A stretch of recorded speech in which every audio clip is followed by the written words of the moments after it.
Radio Pandémonium. Dans 8 heures, il sera 2 minutes.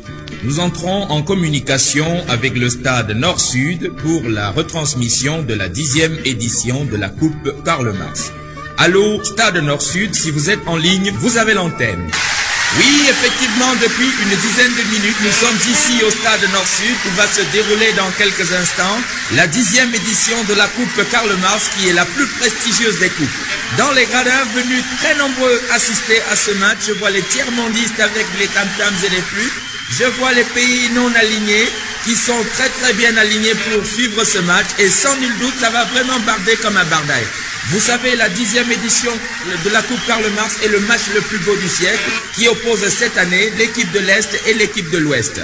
Je vois l'Est qui vient de faire son entrée sur ce stade, dirigé par Konstantin Tchernenko. Ils sont tous de rouge vêtus. Nous pouvons citer également Kadhafi, nous pouvons citer Mengistu Haile Mariam, Fidel Castro, autant pour moi.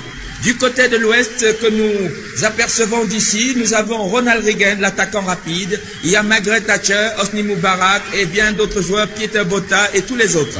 Les joueurs prennent des positions sur le stade. Ce sont des positions stratégiques comme vous le savez. Il y en a 32 dans le Kama Sutra. L'arbitre surveille son chronomètre. C'est le suspense ici au stade Nord-Sud qui gagnera cette 10e édition, nul ne le sait.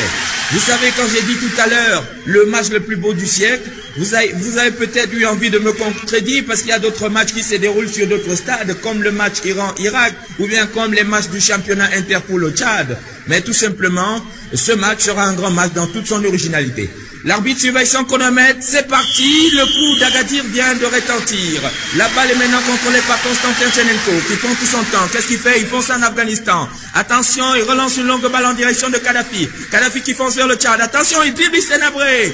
Il fait un centre africain sur Denis Sassou Nguesso qui intercepte la balle et relance dans la mêlée. La balle arrive maintenant sur le Zaïre. Le Zaïre qui tourbillonne et chute. Aïe aïe aïe, 13 francs CFA. Le Zaïre chute beaucoup ces derniers temps, mon vieux. Le dollar monte, le Zaïre chute. Mais néanmoins, c'est le Zaïre qui réussit à récupérer cette balle. Qu'est-ce que le Zaïre va faire? Relance une longue balle sur Begin. Begin sur Itzhak Shamir. Shamir sur Begin. Begin qui fonce vers le camp de Chabral et Chatila.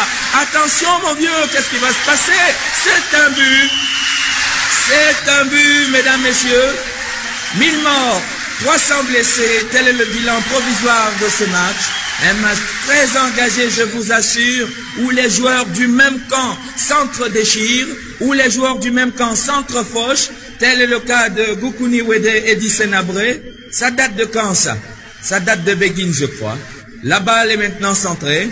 La balle est centrée, la remise en jeu va être effectuée par George Schultz. Un long dégagement intercepté par Ronald Reagan, qui prolonge sur Margaret Thatcher. Margaret Thatcher qui amortit la balle de la poitrine. Cherche un partenaire bien démarqué. C'est qui? C'est le Pieter Botha qui fonce en Angola. Attention, intervention des Cubains. La balle est placée en touche. C'est un coup franc comme nous signale monsieur l'arbitre. Je me demande si c'est un coup franc français ou un coup franc CFA. C'est un coup franc CFA comme d'habitude qui va être exécuté de la gauche vers la droite par Valéry Giscard d'Estaing. Il s'apprête. L'arbitre demande aux joueurs de reculer de 3 pas avant de former les barrières douanières parce qu'ils sont très rapprochés du canon. Attention, Giscard démarre un joli lobe qui traverse la barrière, mais la balle est immédiatement renvoyée par la défense sol-air de Zaozian. C'est à nouveau Giscard qui récupère la balle. Qu'est-ce qu'il va faire? Il envoie une passe en or. Que dis-je? Une passe en diamant sur Bokassa. Bokassa lui remet la balle, il contrôle magnifiquement et se bat. Mais Raymond était là.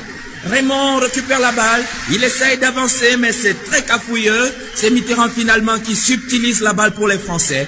Mitterrand fonce à l'aile gauche, mais ça n'a pas beaucoup marché. Georges n'était plus là. Il recentre radicalement, espérant trouver Jean-Pierre.